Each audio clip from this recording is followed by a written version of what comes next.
So you've got a solid website, your photography skills are absolutely on point.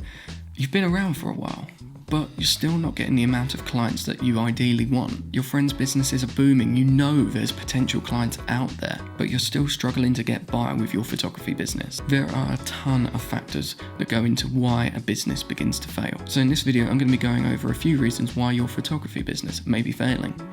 Let's roll the intro.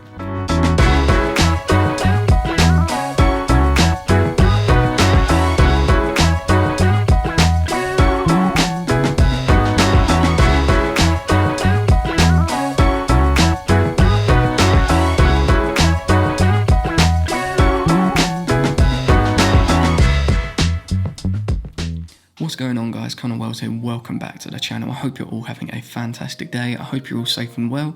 It's nice to meet you, but if we are just meeting, my name is Connor Wells. I am a photographer, videographer, and podcast producer, and I upload videos every week about those three subjects. So if that's something you're into, please do consider subscribing. Anyway, let's get on with the video. Now, as I said at the intro, I'm talking in this video about photography business and why they could be failing. Now, I've been in the same position that you potentially may be in or are going to be in. It's not a nice feeling, and that's why I'm going to be going over 5 things that you can do to improve your photography business and bring in a lot more work. Number 1, you're not creating good content. With how readily available technology is and how connected potential clients are, everybody is craving good content. For years, Google has been looking for a way for businesses not to be able to game the SEO system, and they finally found it with content marketing. These days, Google considers good content to be much more valuable than SEO. Creating good content, and not just creating good content that gives your target audience value,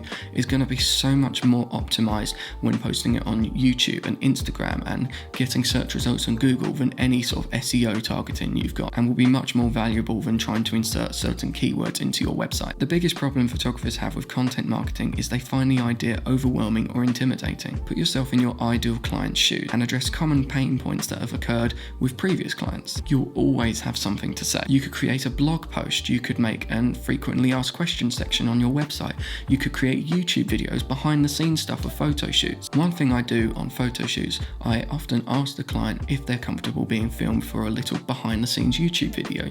Now, it's always important to ask because this client or the person you're shooting may be comfortable to be photographed, but may not be so comfortable when it comes to being filmed. So what you could do is, if you don't have a second camera, just set up your phone on a tripod or leaned against something and just start filming, because you can cut that up into micro bits of content, post it on Instagram Reels, post it on TikTok, post it as a YouTube short. There is endless possibilities of where you can post behind the scenes stuff. One thing I do with my client base on my website, you can sign up to be on my mailing list, and I send out about 3 mailing list sort of posts and pieces of content every month.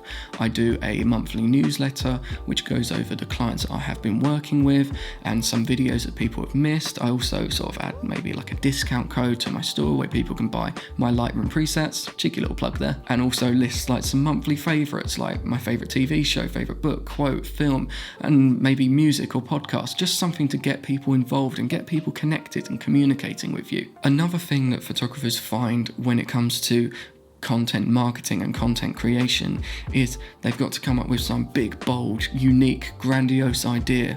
But that's really not the case. You can repurpose and repackage old content when you're not feeling so inspired. The key to good content marketing is not creating new or unique content every time, but it's making content that is good, valuable, and consistent. Consistency is absolutely key. Number 2, you're not putting yourself in the brand. This is a mistake I see most often with photographers, and to be honest, I totally get it. For a lot of us, actually including myself, we're not always the most comfortable and confident in front of the camera. As photographers, it's kind of the polar opposites of what we signed up to be. We signed up to be behind the camera, not addressing in front of the camera. I've heard so many excuses of why photographers don't include themselves in their brand. Although yes, you are actually just running a business, and you may want just to stick to a business brand, but it's so important and will help you connect to potential clients if you include a few personal touches in your business. It it'll be so much more easier for your potential clients to connect with you and form a relationship and a bond with you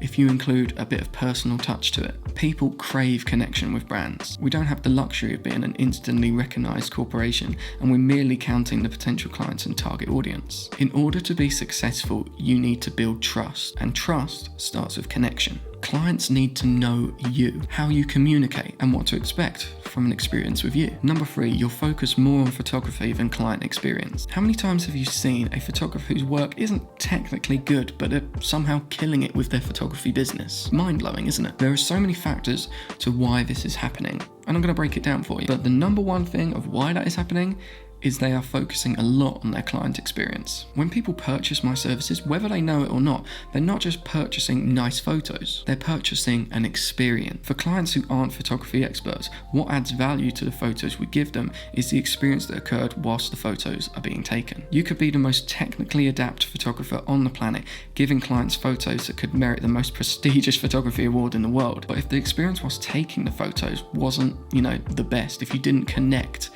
they're not really going to love the photos, are they? Client experience defines our brand from the moment a client discovers our work and our business. And that goes into everything: how your website looks, how you talk to the client, from the last email you send them after the photos have been rendered and sent. I've said it a few times in this video, but you need to connect with your client. You need to make sure they're having the best possible experience on a photo shoot. So 1, they enjoy it and they're going to love the photos even more. And 2, they may potentially tell their friends, and that may bring you in more work. And that's never a bad thing, is it? Number 4, you're not utilizing email marketing. Email marketing, in my opinion, is one of the most slept on marketing tactics going.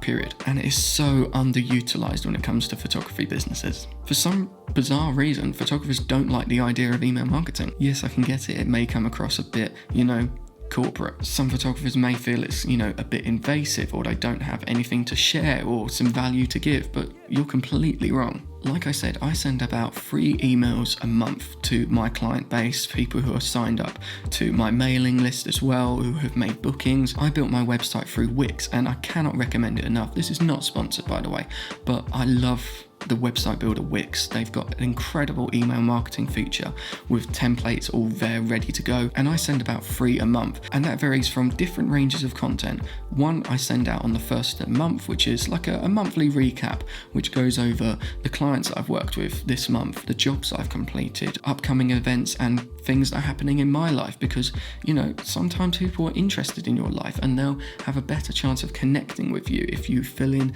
a few details about your own personal life. Another thing I send out each month, if there's a certain event happening in the world, or if there's a specific date. For example, last month was World Photography Day, so I decided to send out a coupon code to all of my clients saying, if you book my most popular package using this code between these certain hours, you'll get a certain percentage off. And that worked really well. I got a really good handful of bookings from that, because I reached out through email marketing. But again, you have to be consistent with it. If you say, I'm going to start a monthly newsletter, do it for 2 months, and then they never hear from you again, it's not going to be great. So I make a habit of every month I type out what I want to include in my newsletter each month, and then it's there and ready to go out on the first of the month, every month. And number 5, you're not following up. If you're anything like the majority of people, you don't like pressure sales. If you're not following up with potential clients, you're doing yourself a disservice. Often potential clients may be looking at multiple photographers to complete the job they're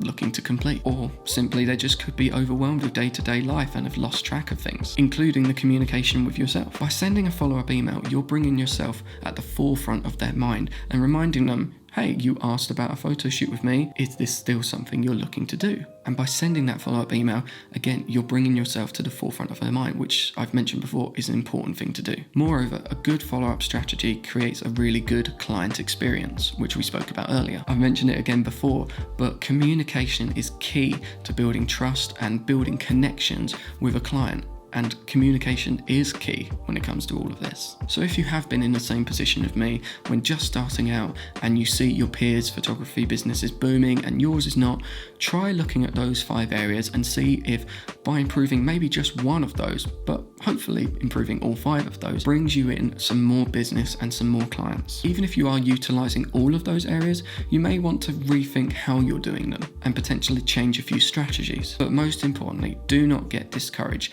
We all go through slow seasons and that is completely normal in business. But perseverance is key, because you've got this. Thank you very much for watching. If you got some value from this video, don't forget to like, share, comment and subscribe, and I will see you in the next video right over there.